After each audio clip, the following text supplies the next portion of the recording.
What we've been experiencing at the moment is something called manufactured collective memory.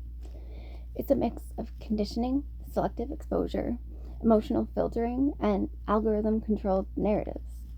Let me break it down.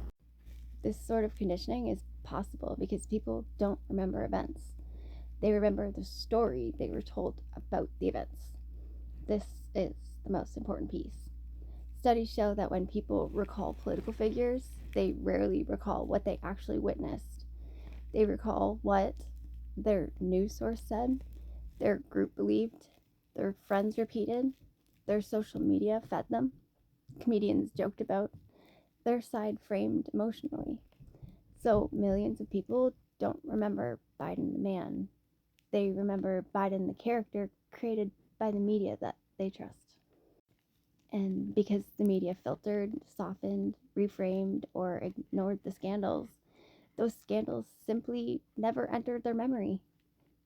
When your memory becomes a curated story, this creates two different realities: what most people believe and what actually happened. Most people have no idea how much content is filtered before it reaches them.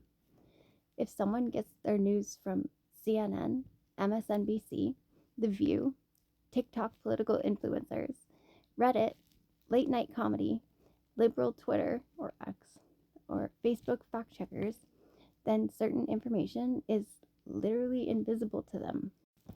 Just a few examples of what their media environment soft paddled, hid, or reframed: Hunter's laptop, Burisma payouts, classified documents in Biden's garage, connections to China, accusations of influence peddling, Biden's past racist comments, the babysitter turned wife, his lies about his academic record, his repeated false stories about his own life, his family's financial entanglements.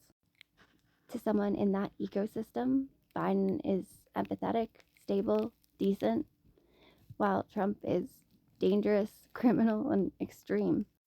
Anybody falling for the narrative is living inside a manufactured emotional lens.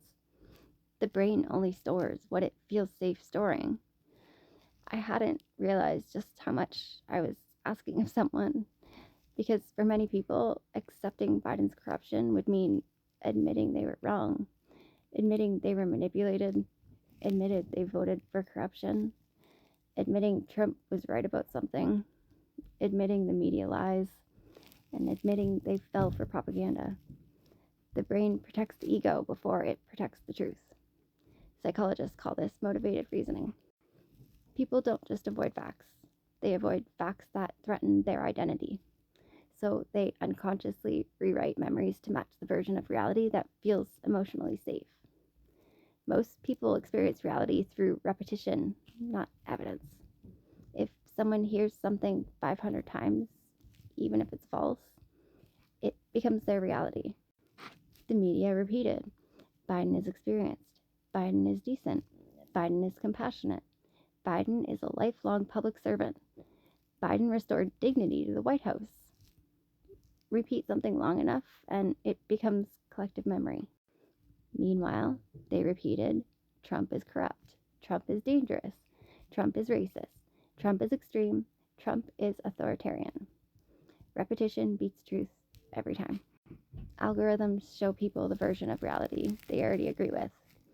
People aren't choosing their beliefs.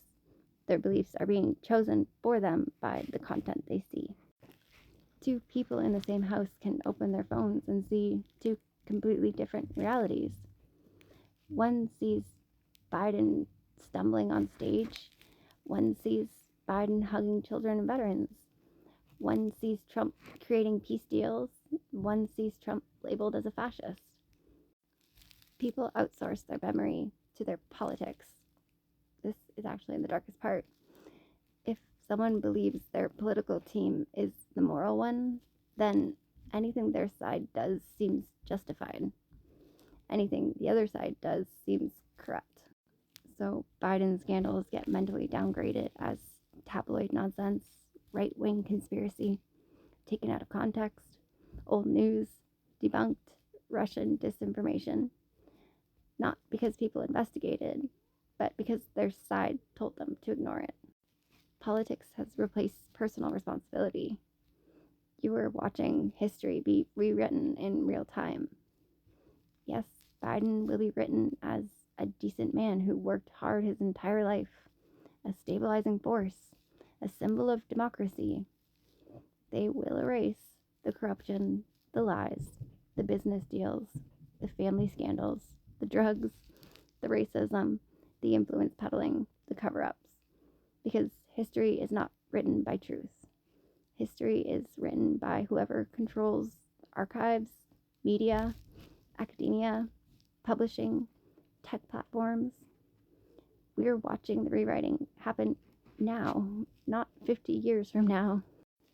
If you think this is the first time this has happened, you'd be mistaken. Every corrupt regime in history rewrote the record. That leader was a hero. We don't talk about the crimes. The problems were exaggerated. The opposition was dangerous. You're seeing a modern digital version of that, except now it happens in real time through screens, curated articles, and algorithmic, oh my goodness, amnesia. Algorithmic, I can't say it. It's just more proof that an entire chunk of the population outsource their thinking, absorb narratives, reject uncomfortable facts, and accept a polished, curated, fictional version of Joe Biden. Not because Biden earned that legacy, but because powerful institutions had the ability to construct it.